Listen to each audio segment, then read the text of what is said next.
तो क्या जब चेक बाउंस होगा यानी कि डिसऑनर होगा तो क्या बैंक उसकी पेमेंट करेगा?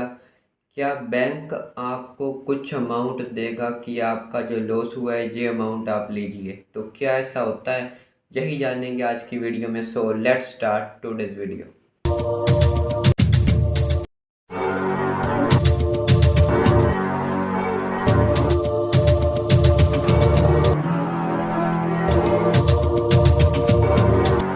तो यहाँ पर हम बात करने वाले हैं कि रॉन्गफुल डिसऑनर ऑफ चेक क्या होता है। किस केस में यहाँ पर बैंक जो है वो आपको लॉस की अमाउंट भी देगा और आपकी जो रेपुटेशन का नुकसान हुआ है उसका भी पैसा देगा। लेकिन उससे पहले आप ये स्टैट देखिए, 91% लोग ऐसे हैं जो वीडियोस देख रहे हैं, सब्सक्राइब नहीं कर रहे, तो करो यार। So let's start. Wrongful dishonor of check means a dishonor committed by mistake or by negligence on the part of bank or any of its employees। तो wrongful dishonor of check, इसका क्या meaning है? इसका meaning है कि bank की गलती के कारण चेक की पेमेंट नहीं हो पाई, चाहे उसे हम बैंक की गलती कहें या उसके एम्प्लॉयज़ की गलती कहें, कि उनकी मिस्टेक के कारण जो चेक था वो बाउंस हो गया या डिसऑनर हो गया।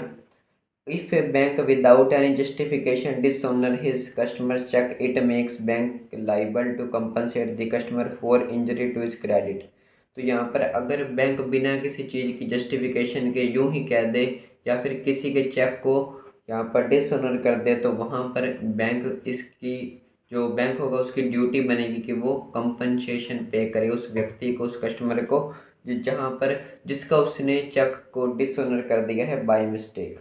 According to Section 31 of the Negotiable Instrument Act 1881, the word loss or damage do not mean only pecuniary loss but also loss of credit or injury to reputation।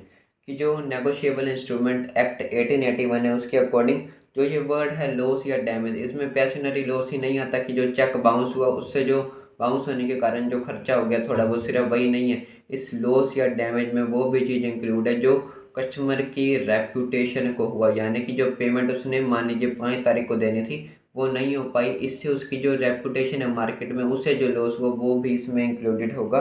The loss can be of two types, number one is nominal loss and number second is special और substantial loss. अब ये दोनों क्या चीज़ है, किस तरह से ये अलग है, अब उसकी बात करेंगे हम। So law says that if a banker wrongfully dishonor a check, he is liable to compensate the loss claimed by customer। तो लो ये कहता है कि बैंक अगर रोंगफुली चेक को डिसऑनर करता है, यानी कि कस्टमर के जो कस्टमर है उसके अकाउंट में बैलेंस भी प्रॉपर है, उसके बावजूद बैंक चेक की पेमेंट नहीं करता, कि चेक जो है वो एकदम करेक्ट है, प्रॉपर टाइम पर भी दिया गया है, उसके बाद भी पेमेंट नहीं करता। तो ये जो पॉइंट्स हैं सारे कि कब कब बैंक लाइबल है चेक की पेमेंट करने के लिए, इस पर एक कंप्लीट लाइव स्ट्रीम हम कर चुकी हैं, तो उसका लिंक आपको डिस्क्रिप्शन में मिल जाएगा। तो यहाँ पर इस केस में बैंक की गलती होगी तो वहाँ पर बैंक को कंपनसेशन देना होगा कस्टमर को। So section 31 of the negotiable instrument act says that loss और damage do not mean only pecuniary loss but also loss of creditors, injury और रेपुटेशन। तो ये जो हमने अभी बात की थी, when a cheque is wrongfully dishonour, तो जब बैंक के द्वारा किसी चेक को रोंगफुली डिसऑनर किया जाता है, the customer can claim for actual damages and pecuniary loss he suffered because of dishonor of check। तो चेक के डिसऑनर होने से जो कस्टमर को एक्चुअल डैमेजेस हुए हैं वो बैंक से क्लेम कर सकता है। Customer with reputation, public figure, special status etcetera can claim for substantial damage. लेकिन अगर कोई खास पर्सन है जिसकी अच्छी खासी रेपुटेशन है, कोई वो ट्रेडर है, बड़ा व्यापारी है, कोई उसका कोई पब्लिक इमेज ज़्यादा अच्छी है, तो वो नॉमिनल लॉस यानी कि जो डैमेज हुआ बाउंस की होने से चेक जो पेमेंट में, वो तो लेगा ही, साथ में उसकी जो रेपुटेशन का नुकसान हुआ वो भी वो बैंक से क्लेम कर सकता है। If it is proved that the dishonour of cheque caused damage to his popularity और हिज प्रोफेशन, ट्रेड और स्टेटस। लेकिन वो कब स्पेशल या सब्सटेंशियल लॉस को क्लेम कर पाएगा? जब ये प्रूव हो जाएगा कि इस चेक की डिसऑनर होने से उसकी पॉपुलैरिटी पर इफेक्ट पड़ा है, उसकी इमेज पर इफेक्ट पड़ा है, उसके सोशल या पब्लिक स्टेटस पर इफेक्ट पड़ा है। जब ये प्रूव हो जाएगा तभी वो बैंक से स्पेशल लॉस को क्लेम कर पाएगा। Special damages can be claimed when such special loss to the customer is proved, जो हमने अभी बात की।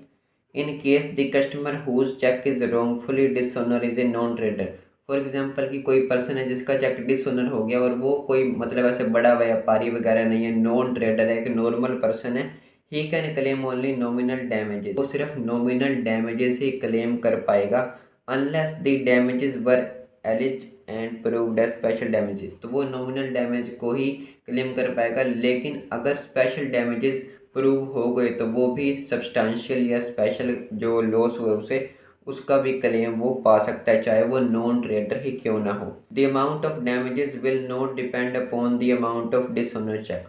और जो अमाउंट होगी डैमेज की जो वो क्लेम करेगा वो इस पर डिपेंड नहीं होती कि चेक की अमाउंट कितनी है, कि अगर चेक की अमाउंट कम है तो डैमेज की अमाउंट जो वो क्लेम करेगा वो भी कम होगी, और अगर चेक की अमाउंट ज़्यादा है तो वो जो डैमेजेस क्लेम करेगा उसकी अमाउंट भी ज़्यादा होगी। ऐसा नहीं होता। As a matter of fact the damage may be greater if the cheque is for a small amount, क्योंकि जब भी चेक की अमाउंट स्मॉल होती है तो रेपुटेशन को लॉस ज़्यादा होता है।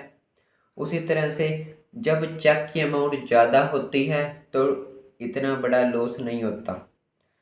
So, if the amount is large because of dishonor check for the small amount may be cause greater damage to the credit than the dishonor of check of a large amount।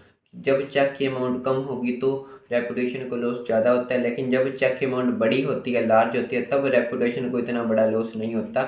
क्योंकि for example किसी का 5 करोड़ का check है, अगर वो bounce होता है तो इसमें कोई बड़ी बात नहीं है, क्योंकि कई बार बड़ी अमाउंट होती है और पेमेंट नहीं हो पाती। लेकिन किसी का 5,000 का चेक है और वो एक ट्रेडर है या फिर उसकी पब्लिक इमेज अच्छी है, तो 5,000 की चेक की भी पेमेंट अगर नहीं हो पाएगी तो उसकी जो प्रेस्टीज है, जो उसकी पॉपुलैरिटी है, उसे ज़्यादा नुकसान होगा उसकी रेपुटेशन को। इसलिए वो ज़्यादा क्लेम भी बैंक से कर सकता है। तो ये चेक की अमाउंट पर डिपेंड नहीं करता कि स्पेशल क्लेम कितना होगा, ये डिपेंड करता है कि उसकी रेपुटेशन को कितना नुकसान हुआ है, और जब ये चीज़ प्रूव हो जाएगी तभी वो क्लेम कर पाएगा। तो यही था इस वीडियो में। Thanks for watching.